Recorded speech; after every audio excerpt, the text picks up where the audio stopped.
What up, it's your boy Dvrth back at it again with another video, and today we're here with To Your Eternity episode 7. Last episode was interesting, to say the least. The first half was really fun for me to see Fushi learn how to speak, how to write, and how to identify things. Most importantly, he kind of learned how to have independent thought, or maybe I should say he learned how to perceive information. Maybe that's the best way to say it, which could do a lot for his humanity and who he becomes later on. Second half, we had a battle, kind of like a regular shonen, which I was not expecting, but I loved because it added a new layer to the story that seemed to be foretold, since Fushi didn't really have enemies per se. Like, he had people like the Yohane or whatever they were named, but he didn't really have any enemies on his level, things that could actually hurt him and hinder his journey, because now something can actually take forms from him, something that is an abomination of life, something that can actually hinder his journey ahead. So we last left off in the last episode, finding a boy with like a bowl or something on his head. We were trying to meet Pirona's lover, and we found that boy who has like a mask or bowl or something, like he was sweeping up or whatever. So interested to see what happens next. I'm going to get straight into it. If you haven't already, subscribe, like, comment, all the other stuff. If you're just a lurker, I appreciate you too. If you have any requests, whether it be more To Your Eternity or something totally different, the best place to send that in is always my social media. The link's going to be in the description below. What else do we have? Oh, we have Patreon if you want these episodes early, or the full-length reaction to these episodes, and we have Discord if you want to talk more To Your Eternity or anything else that we're watching. So with all that being said, let's get our headphones, make sure they're on, them bitches is on, and let's just get into it. I am very like I know I said I'm not gonna look at the OP, but I am very interested in trying to see what like, now that we're a couple episodes in, I'm very interested in seeing what exactly got spoiled, and if I could like notice it. Because the first time that we listened to the OP, or like the first episode or first or second episode, I wasn't really paying attention to the episode, for I wasn't going out my way to not look at the OP. But now I'm like, I want to kind of look at it and be like, what did get spoiled, if I actually like pay attention.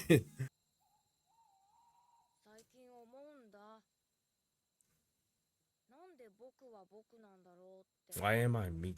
What? Why was I born to a family over there? What? Oh.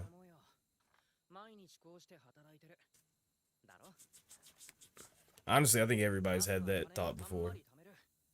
I feel that. Is this the boy with the bowl on his head? Why does he have a bowl on his head then? Did he get like fucked up and now he has to wear a bowl to to hide his face? Okay. Cool. Oh, that's a crush. Yep, that's a crush.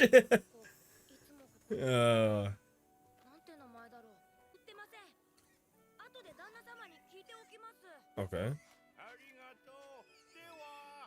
All right, peace.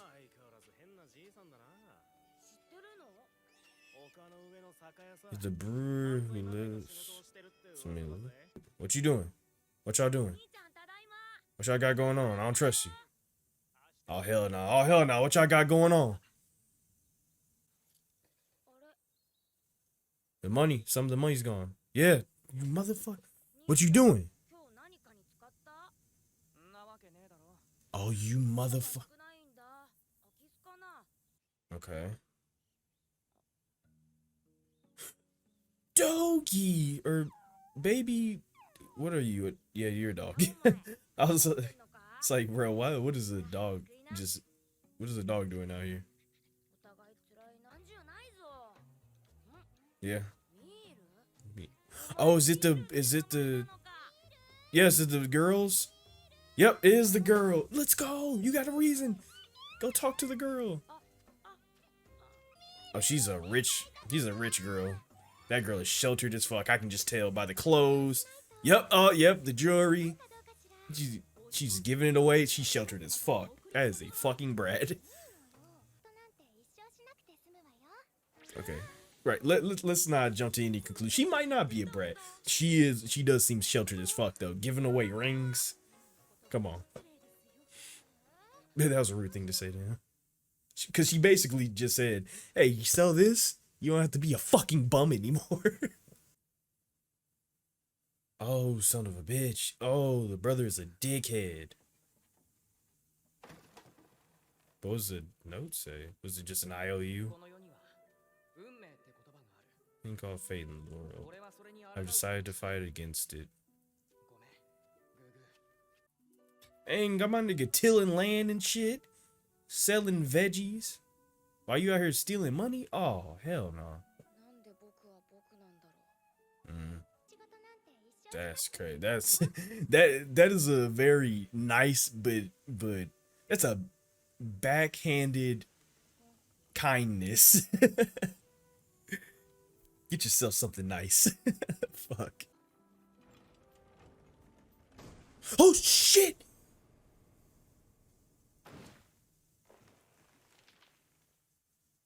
Oh. Oh shit. Oh shit. Don't try to stop that. Don't try to stop that. Oh shit, he gotta try to stop that. Fuck. Shit! Ah! Dodge! Oh, did she see his face? Oh, fuck. Fuck.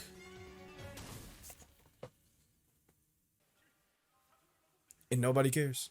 Cause, and like, if she did see his face is fucked right now. She won't recognize him.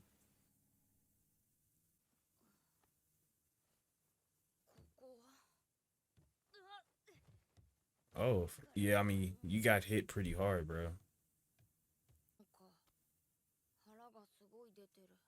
Hmm? Oh, shit.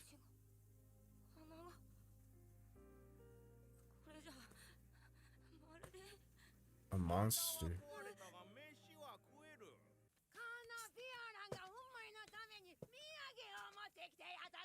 An immortal freak.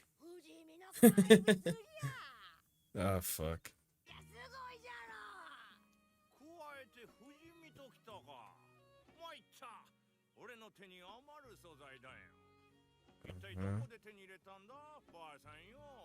What's good? Hey, that's my dog. No cat.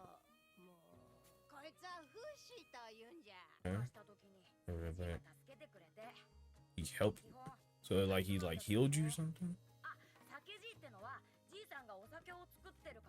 Okay.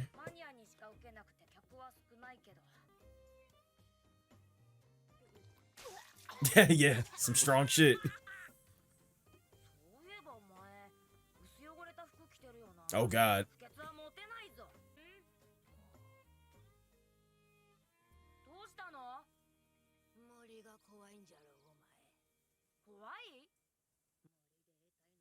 Oh. Oh shit. Interesting that he gained a fear out of that. Damn. Ah.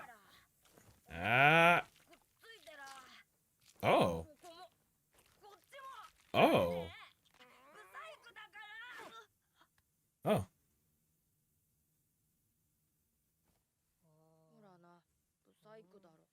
I don't think he cares.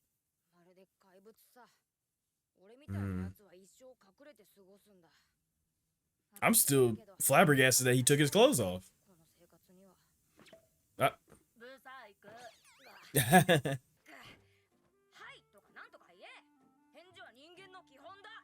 Okay. There you go. Learning slowly but surely. Hi. Shit. Like, what? Couple hundred? Depending on how long he sat there as a rock?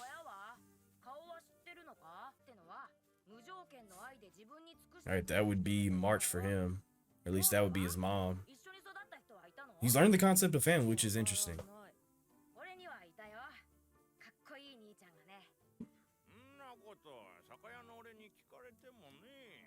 I don't think you're just a brewer, buddy.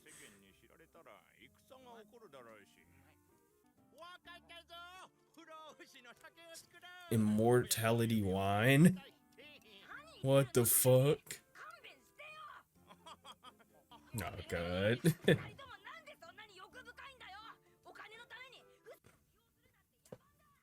It's barbaric.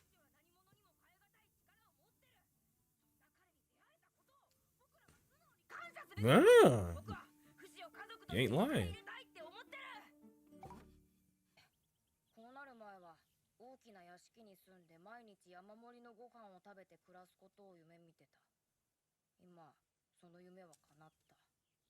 Hmm. I mean, you got time, but still, I see what he's saying. Oh shit.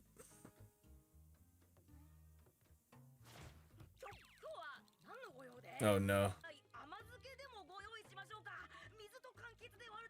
Oh, what exactly is she trying to? Your wound. Ah. Ah. Yeah, about that. Oh. Oh no. Oh, my poor boy. My poor boy, he's shaking in front of the girls. My dog's got the tremors. Oh. Come on. Oh.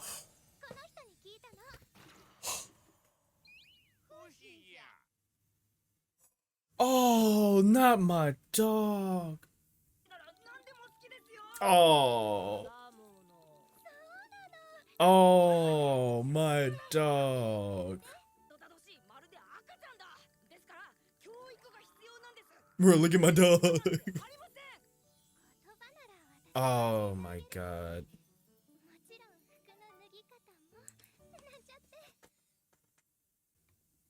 Not my dog, bro. Oh.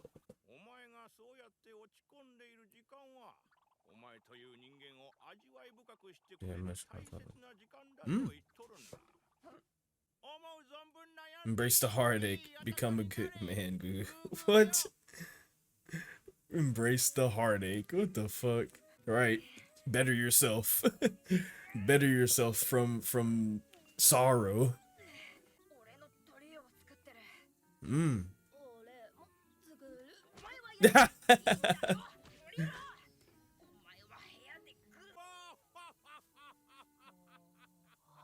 Huh?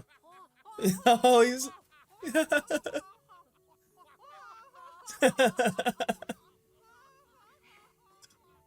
Oh God. Oh no. Okay. That's funny. Okay. That didn't even have no outro. It just ended. Oh, okay. That was good. That was a good episode. I enjoyed that. But my poor boy. My poor boy. Oh, my poor boy. He damn it, man. My poor boy. He's struggling. Okay, so new character, and he's the great one. Gugu. He is a poor boy who is just trying to make money with his brother until his brother pulled some real dick like activity. But we start off with him asking a very simple question that I think a lot of people have asked themselves and probably still ask themselves to this day is, why did I have to be born me?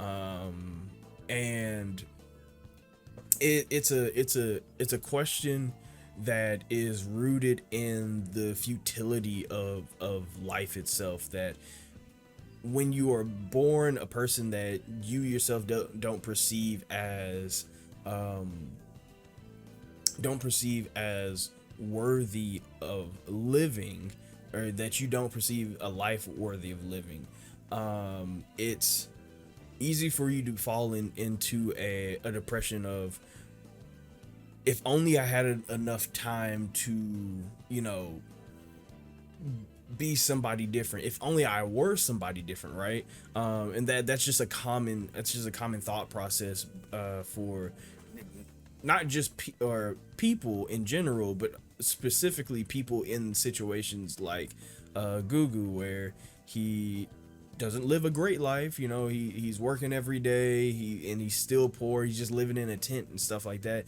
and it sucks. Where he reflects on, maybe he could have been born somebody with more money and lives in that big building over there and stuff like that.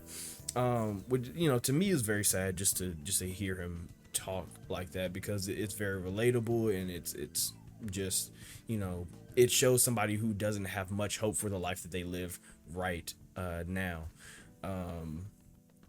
But on top of that, having this brother who seems to be very selfish, and like stealing the money, whatever he was doing with the money, stealing it, and then eventually running off with it with like his friends or whatever, maybe just by himself. You can clearly see that Goo has had it very hard in his short life for now. You know, like just having all these trials and tribulations of his brother being poor, his brother taking food and stuff. And then he meets, or he sees what's her name, Rin, who he immediately gets a crush for, and he finds a reason to keep, I don't want to say like a reason to keep going, but a reason to better himself, right? And just like that, he has not like a new lease on life, but he has well, for a show like this, I think the best way to put it is has a new stimulation. So obviously Reen is a rich girl, very very prim proper, and maybe a little over sheltered, with her being like, here, you can have this ring, which probably costs a fuck ton, and her being like, if you sell this, you'll never have to uh sell fruit ever again, right? Which for Reen, like, immediately I was like, oh, she's probably a brat. But in general, I don't think she is a brat per se. I think she is just way sheltered, way rich, and she's still young. She doesn't exactly understand the inner workings of being poor. So for her to say that, while to her it is a nice gesture, it, like I said, during the reaction, it's a backhanded kindness. It's like if it's like somebody going into like a food, like a restaurant or something, and handing the dishwasher like a gold chain, and being like, hey, sell this, you'll never have to wash dishes again. It is a kindness, but it's not exactly kind. You know what I'm saying? I don't know how to put that. Like, I think a backhanded kindness is the best way to put it. But like I said, she's young and she believes that she's doing the right thing. So I can't blame her, right? But let's get into the meat and potatoes of this episode. With outside of just getting characterization for both Gugu and Reen. In towards the middle of the episode, we get a point where Gugu is thinking to himself, how would he be able to change his fate, right? And he looks to like that little rudimentary train track thing or whatever, where he's carrying the logs. He's like, if I run into this and it hits me, will that change my fate, right? In all reality, probably. Right? And that sounds insane, right? But in all reality, it probably would have, and probably did, since he since one of the logs does fall, and eventually starts to roll towards Rin, who is just like there being a curious kid, and him going out to save her. Now, as I kind of like pointed out in the episode, during that moment, if Rin did see his face, and Rin probably did see his face. I mean, not probably, but there's a possibility Rin could have saw his face and was like, "Oh, okay, the face of my hero, or whatever," and immediately his face is pretty much taken away by his head being absolutely like, we didn't see the extent of the damage, but I'm going to guess that it is like skull caved in, face disfigured to the utmost ability, just like a horrific "you should be dead" type of injury. So even if she did even if she did see his face when he saved her, that face is gone. He is now a new person. He is effectively a new person now, and he's living a new life. So in reality, yeah, it did change his fate. He is now somebody else. However, it is not somebody that will be recognized by Rin. At that point, he is found by who is just named Boozeman, as far as I know. Boozeman finds him and I guess administers first aid, which is where, like, I feel like we really gotta talk, because I don't think Boozeman just administered first aid and like healed him up, because it was obviously said that Boozeman is into some illegal shit. It is also said that Boozeman is an intellectual. He is a connoisseur of doing things that are probably out of the ordinary. Experiments, if you will. Now, we don't know much about Boozeman outside of that he runs a distillery. Is that what you would call it? He makes liquor. He makes liquor, right?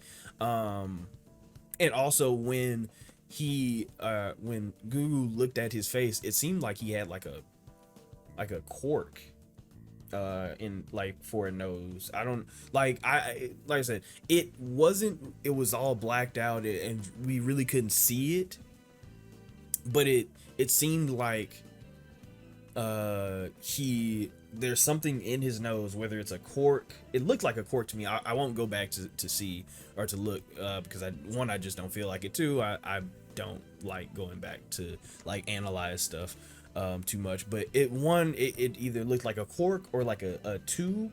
I'm not sure. I'm more towards it being like a cork. Either way, it seems like Boozeman did something more than just heal him up. What that may be, who knows? What I do know is only like Boozeman's trade, which is to make liquor, and there apparently is like Gugu's like stomach is like not constantly but perpetually distended, as if something is in there. So I think it's obvious that when Boozeman healed Gugu, he did some type of experiment on him, in which he put something in his stomach and fixed up his face, maybe put something in his nose. Like I said, I'm not sure if it's just like a cork to make like a rudimentary nose, or it's like some type of tube that may go down to whatever is in his stomach. But there's obviously some sort of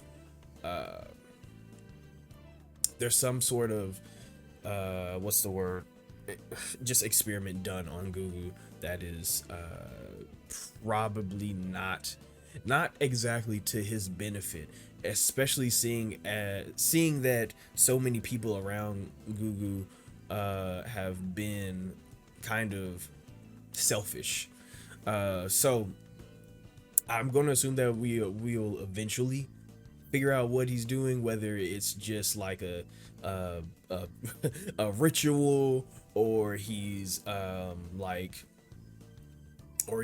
turning Goo into an actual monster. We don't know. We just know that he's into some shady shit. Or he could just be doing something as simple as he made, because he does, like I said, it did look like a cork. He could have just made Gugu into like a human barrel for like I was about to say wine, but like liquor in general, which once again, we've seen that people around Gugu are selfish. I wouldn't put it past Boozeman either. So whatever it may be, we don't know. But hopefully we get some answers to it, because if he did do all that, that's some fucked up shit. So next we had them talking about, or him meeting Fushi, and him teaching Fushi kind of the ins and outs of a family, right? And here's where we kind of get the idea that Gugu will be Fushi's brother, whereas March was effectively Fushi's mom. You may be able to say that the unnamed boy could pose as Fushi's dad, but then again, that title might also go to Perona. Just depends on how you see it. Me personally, it could be either one. And now having God, these fucking names. I forget her name. The old lady. Dear God, I don't know why I can't say her name. Pioran. Having Pioran to kind of be that grandmother figure. Boozeman might be seen as a grandfather, and now Gugu as a brother. Hell, even the dog, like the wolf that he turns into, could very well just, well, while I see it as his base form, his rock, the rock is actually his base form. So the dog can, even if you want to go further than that, be seen as a pet. So he is, like I said, he is learning the concept of family. He is growing that family quickly, as far as like the show is showing us. And with that idea of family, he's learning other words and other phrases, but he's also kind of humanizing himself even more. He's learning more. He's, like we talked about in the last discussion, he's in that maturation period in which he has a lot to learn. And this is a great step, because in becoming a human, you need to have a family, or it's good to find a family, whether it is biological or a found family. But this is a good step. We see other shows of humanity in Fushi, with him saying that he's scared, because in all reality, like you said, Fushi has not, like you said in the beginning of the episode, or not the episode, the video, Fushi has not had many enemies, like enemies that could actually hurt him. Like I said, we had the Yorane or whatever they were, but they weren't actual threats to Fushi. They were threats to the people around Fushi, but they weren't actual threats to Fushi. And until we get the abomination, is what I'll call it, until we know a solid name for him. Until we get the abomination, we don't really have many threats for Fushi. And the abomination shows an actual threat, something that can actually hurt Fushi in many ways, physically, but also mentally, because he loses forms when it attacks him. That is scary to Fushi, as he's learning feelings and stuff. He's finding to have feelings for people like March, the unnamed boy, the wolf, Oniguma, stuff like that, where if he loses those people, he loses those memories, that's a detriment to Fushi. So now he has somebody who can quite literally hurt him. That will result in fear, which we see in Fushi, him constantly saying, I'm scared, I'm scared. He now has a fear of the forest because that thing was a tree and attacked him in the forest. So now he doesn't know what will be the next abomination tree thing that will attack him. That's scary to him, and that is also a part of being human. So getting some good stuff with Fushi. He ended up being really Gugu, ended up actually being able to take off Fushi's clothes, which I didn't think was possible. But it was a good bonding moment right there. I was more like baffled that he was able to take off his clothes. But yeah, it was a good bonding moment for them, or for Fushi and Gugu. It was just cool to see. But we also got a little bit of Gugu kind of confessing to Fushi how he feels like being ugly, and Fushi learning the concept of being ugly, and now he can kind of perceive that information, as we've seen that Fushi is slowly learning how to perceive information. He can now perceive that information and understand how that makes Gugu feel later on. Maybe not now, and it wasn't in this episode, but we can see that now. And even having towards the end, having the whole thing of Rin coming in, being like, "Yo, I'm here for something to heal my injury." I don't know I don't know how long ago the whole log incident was, but she says it's from like 3 years ago. That may have been it, because the people above him that found Rin seemed like they were worried that she was injured or something like that. She wasn't gravely injured like what Gugu was, but it did sound like she was injured, so it may have been where that was from. And her coming in and getting even more heartbreak for my boy my boy Gugu. Him like being very timid around her, and like her being like, "What's with the weird bowl thing?" And him like, "No, it's I gotta lie now," and all this other stuff, and him just trying to seize the moment, being like clamming up because he's nervous, and in the end, Rin is more interested in Fushi. Motherfucker. It's heartbreaking too. Like, it's played out very, very comedically, but for a young kid like Gugu, that is heartbreaking. For him, especially somebody who has a complex of being ugly already, that's heartbreaking to him, because now he sees other people getting things that he wants, and it's real sad. But we see him kind of like sobbing in his room, and Boozeman coming in and saying, you know, giving him a speech about like how like alcohol or liquor doesn't actually make people better, blah blah blah. It makes people feel good, but it doesn't make people better. And him saying to become a better person off the sorrow that he feels, right? Which is decent advice, actually, because I think we've talked about this before. I don't know if it was on this show or another, but I think it was on JoJo, actually. But animal, and I think this show did talk about it at some point. Now I think about it, this show did talk about this concept at some point, is that animals can.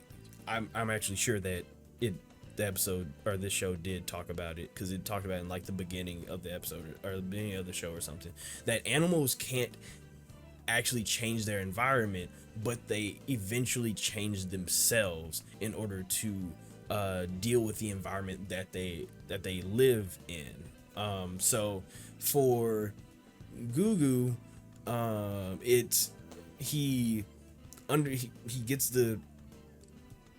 the words from Boozeman. He gets the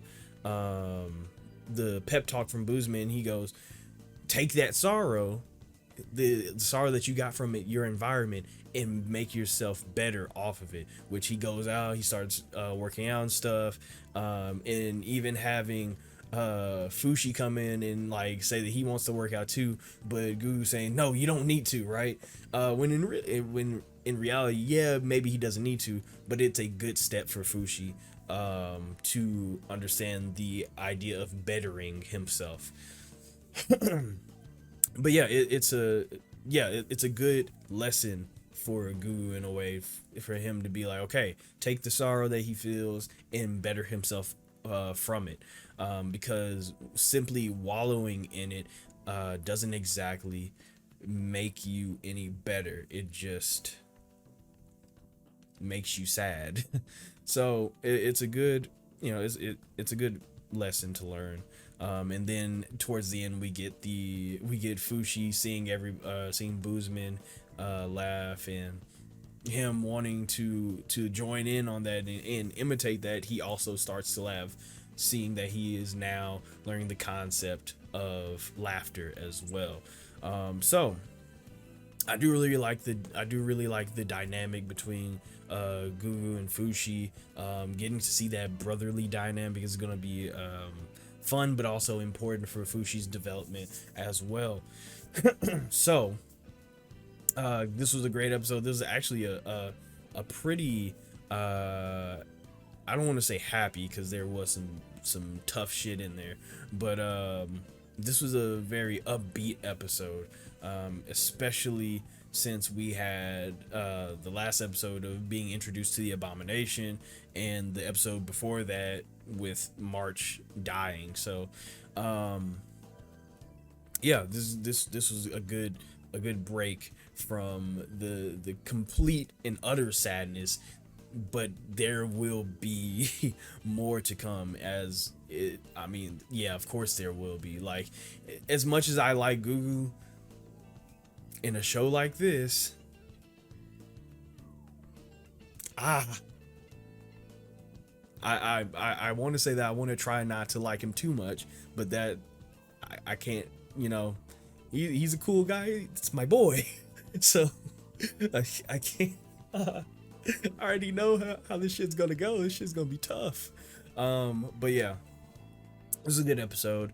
If you haven't already, subscribe, like, comment, all that other stuff. If you're just a lurker, I appreciate you too. If you have any requests, whether it be more to your eternity or something totally different, the best place to that in is always my social media. Link's gonna be in the description below. If you want these episodes early, subscribe to my Patreon.